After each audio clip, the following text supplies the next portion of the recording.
और आज बात सत्य और तथ्य में बात होगी जेनजी की। नेपाल में तख्ता पलट के बाद से भारत में जेनजी पर विपक्ष का खूब प्यार उमड़ रहा है।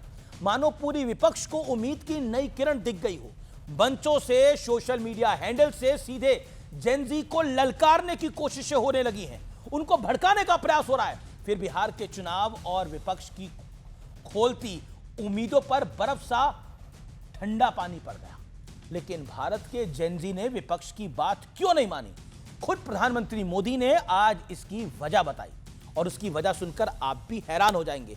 सत्य और तथ्य में आज बात होगी भारत की उस युवा पीढ़ी की जिसे जेनजी भी कहा जा सकता है। जेनजी यानी वो युवा जो 1997 से 2012 के बीच पैदा हुए हैं। ये युवाओं का वो वर्ग है जो इस वक्त या तो करियर बनाने में व्यस्त होंगे या फिर हायर स्टडीज, रिसर्च की तैयारी कर रहे होंगे। ये सत्य और तथ्य है। इसलिए हम ये कह सकते हैं कि भारत के जेनजी अपना और देश का भविष्य बनाने के लिए कड़ी मेहनत में लगे हैं। उनके पास सियासी मोहरे बनने का वक्त नहीं है। इसी साल सितंबर में नेपाल की सरकार को वहां के युवाओं ने उखाड़ फेंका था।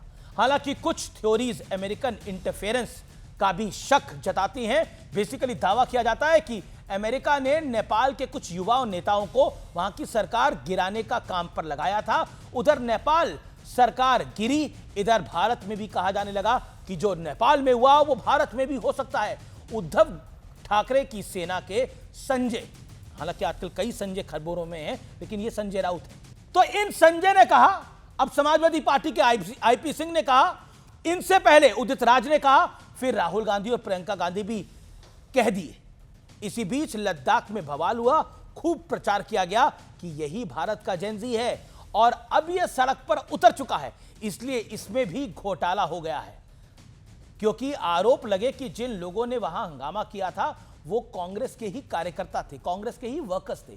कुल मिलाकर बात यह है कि जेनजी ने भी अभी तक विपक्ष की उम्मीदों पर पानी ही फेरा है और प्रधानमंत्री मोदी ने गुरुवार को इसकी वजह भी बता दी। जरूर सुनिएगा।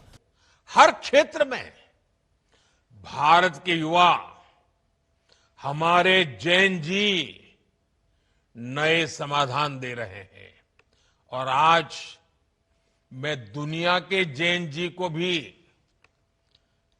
बड़े आत्मविश्वास से कह सकता हूं कि अगर जेनजी के लिए सच्चे अर्थ में कहीं से प्रेरणा मिल सकती है तो भारत के जेनजी से मिल सकती है।